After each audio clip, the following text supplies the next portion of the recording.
Halo teman-teman, selamat datang. Di sini kita akan belajar pentingnya komunikasi antara CEO dan founder untuk memberikan kesepakatan kerjasama.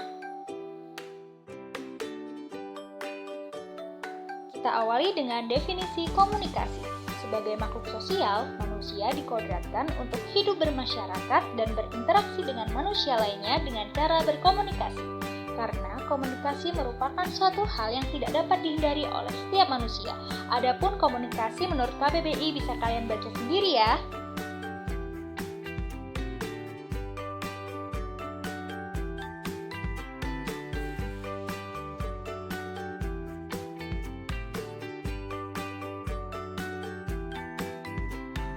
Bahkan di dalam suatu bisnis kita juga sangat memerlukan komunikasi. Oleh karena itu, ada pula yang namanya komunikasi bisnis. Komunikasi bisnis itu sendiri merupakan salah satu hal yang penting dalam menjalankan suatu bisnis atau perusahaan. Komunikasi ini bisa diartikan sebagai suatu komunikasi yang dilakukan secara verbal maupun non-verbal, di mana dalam komunikasi ini berisi pendapat, ide, gagasan, maupun informasi. Komunikasi ini dapat dilakukan secara personal maupun impersonal. Komunikasi bisnis memiliki beberapa tujuan.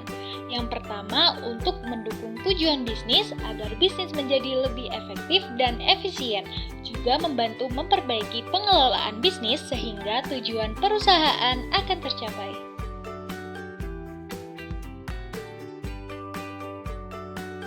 Yang kedua, memberikan informasi yang berkaitan dengan bisnis kepada pihak lain.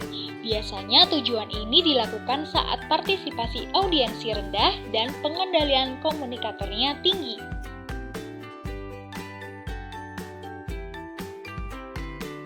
Yang ketiga, mempersuasi pihak lain agar pesan yang disampaikan bisa dipahami dengan baik dan benar. Umumnya persuasi ini terjadi ketika partisipasi audiensi dan pengendalian komunikator berada pada tingkatan seimbang. Yang keempat, melakukan persuasi. Karena persuasi adalah komunikasi yang berguna untuk memengaruhi serta meyakinkan orang lain dan menyampaikan informasi saat kedua belah pihak telah memahami dan sepakat untuk melakukan hal yang penting.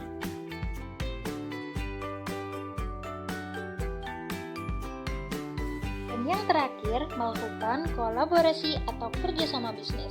Kolaborasi terjadi ketika partisipasi audiensi tinggi serta pengendalian komunikatornya rendah. Lalu, apakah kesepakatan kerjasama dalam bisnis itu penting? Mari kita simak jawabannya.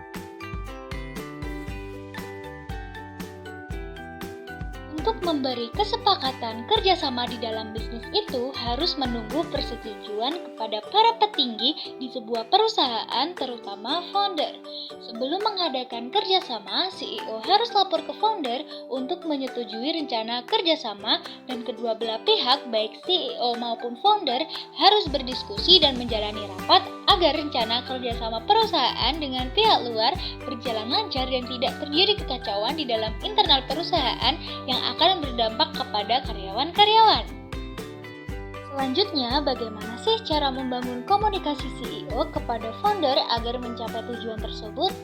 Yang pertama, mendengarkan setiap pembicaraan founder secara seksama dan menerima informasi maupun instruksi dari atasan. Yang kedua, menggunakan bahasa dan kalimat yang efektif.